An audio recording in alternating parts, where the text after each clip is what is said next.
புருஷன் எனக்கு தேவையில்லை, எனக்கு விஜய் தான் வேணும்னு சொல்ற விபச்சாரம் இருப்பாங்க. அண்ணாவா இருந்தாலும் அண்ணாவாகவும் இருப்போம், தங்கச்சியாகவும் இருப்போம், நாங்கள் தங்கச்சியாக இருப்போம், அக்காவாக இருப்போம், பொட்டாட்டியாக இருப்போம்னு சொல்லக்கூடிய ஒரு விபச்சாரிகள் நிறைந்த ஒரு ரசிகர்கள் இருக்கக்கூடிய ஒரு தற்கொலை கூட்டம் இங்க இருக்கு அப்படின்றத இவ்வளவு கேவலமா பேசியிருக்காரு. இவர் பேரு வந்து பாத்தீங்கன்னா பொன்ராஜ் வெள்ளைச்சாமி. இவரு அரசியல் விமர்சகர். அது மட்டும் இல்லாம நம்ம அப்துல் கலாம் ஐயாவுடைய பிஏவா இருந்தவர். இப்படி இவ்வளவு பெரிய ஆளு இன்டர்வியூல என்ன பேசியிருக்காருன்னா, தாவேகா ஒரு விபச்சாரிகள் நிறைந்த ஒரு தற்கொலை கூட்டம் அப்படின்னு சொல்லிட்டு இவ்வளவு கேவலமா பேசியிருக்காரு இவரு.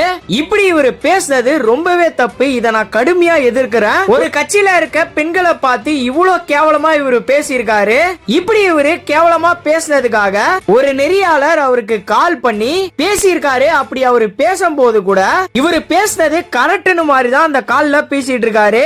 நான் சொன்னது இந்த மாதிரி லூசுத்தனமான பேசுற பொண்ணுங்களுக்கு தான் பொருந்தும் அப்படின்னு சொல்லிட்டு இவரு தற்கூரி மாதிரி பேசியிருக்காரு. சார், முதல்ல நீங்க யாரு சார் இப்படி எல்லாம் சொல்றதுக்கு? அவங்க விஜய் மேல இருக்க ரசிகரா இது மாதிரி வந்து பேசியிருக்காங்க. அவங்க பேசுனது நான் கரெக்ட்னு சொல்ல, இருந்தாலும் ஒரு கட்சியை ஃபாலோ பண்ற பெண்களை பார்த்து விபச்சார கூட்டம் அப்படின்னு சொல்றது ரொம்பவே தப்பு. இப்ப இவரு மன்னிப்பு கேட்டிருக்காரு. இந்த வீடியோவை முடிஞ்ச அளவுக்கு நிறைய பேருக்கு ஷேர் பண்ணி விடுங்க. நீங்க இதை பத்தி என்ன நினைக்கிறீங்க அப்படின்றத கமெண்ட்ஸ்ல சொல்லுங்க.